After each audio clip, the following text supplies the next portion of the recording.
मित्रों, अगर संसार में इस दुनिया में आप अगर एक सक्षम अभिभावक हैं, सही अभिभावक हैं और योग्य अभिभावक हैं, तो मेरा एक बात का पालन करने का आप विचार करेंगे। बाकी मर्जी आपकी। विचार ऐसा है, जिज्ञासा ऐसा है बंधुओं, कि आप अपने नन्हे मुन्ने छोटे बच्चे को, चाहे आपका पुत्र हो या पोता हो, पौती हो, पुत्री हो या भगना भगनी हो, यदि आपके संपर्क में रहता हो तो उसे कुछ लोभ दे करके टॉफ़ी, बिस्कुट इत्यादि वगैरह, कुरकुरे मत दीजिए। ये सब जो कुछ हानि न करे, ऐसा वस्तु दे करके उनके साथ करीबी बनाइए, दोस्ती बना लीजिए। और दोस्ती बनाने के बाद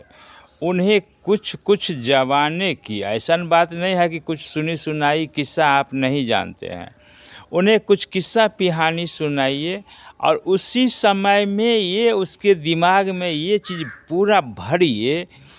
कि हम लोग जब पढ़ते थे तो हम लोगों के समय में ऐसे जो लड़का था, फलनामा का जो बेटा था, वह ऐसे देखो गरीबी ज़िंदगी से पढ़ते पढ़ते और सारा गरीबी ज़िंदगी का सारा कष्ट झेल करके वो लड़का सफल हो गया और इस पद पर चला गया। दूसरा बात यह है कि उन्हें कुछ किस्सा पिहानी सुनाइए।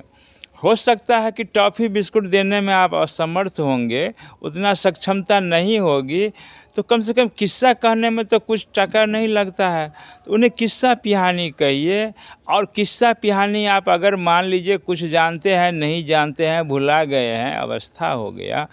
तो एक पंचतंत्र का किताब ले लीजिए और वो किताब उन्हें पढ़ने के लिए नहीं दीजिए, आप स्वयं पढ़िए। या अगर अध्यात्म से जुड़े हैं बंधुओं, तो एक रामायण महाभारत या किसी तरह की ग्रंथ रखा कीजिए, उनमें से पढ़ करके कभी कभी पार्ट टाइम में, फुर्सत के समय में उन्हें सुनाइए कि ऐसे राम का जन्म हुआ, सीता का विवाह हुआ, ऐसे धनुष टूटा तो रावण ने उसे अपहरण कर लिया, सीता का छल करके कर लिया। इन सारी किस्साओं का, या धार्मिक किस्सा हो या सामाजिक किस्सा हो, वर्तमान की बात हो या अतीत की बात हो, इनसे बंधुओं क्या होगा, तो आपके बच्चों में बौद्धिक विकास होगी, मानसिक विकास होगी और उसे सारे नैतिक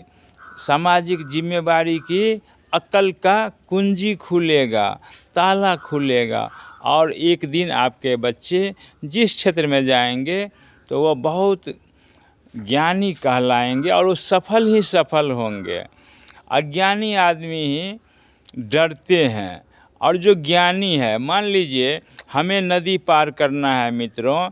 तो अगर मुझे तैरना आता है तो नदी पार करने में डरना क्या है। तालाब के इस छोर से इस छोर जाने में अगर तैरना आता है तो गम क्या है, लंबी से लंबी चौड़ी तालाब को हम हेल करके तैर करके पार कर सकते हैं।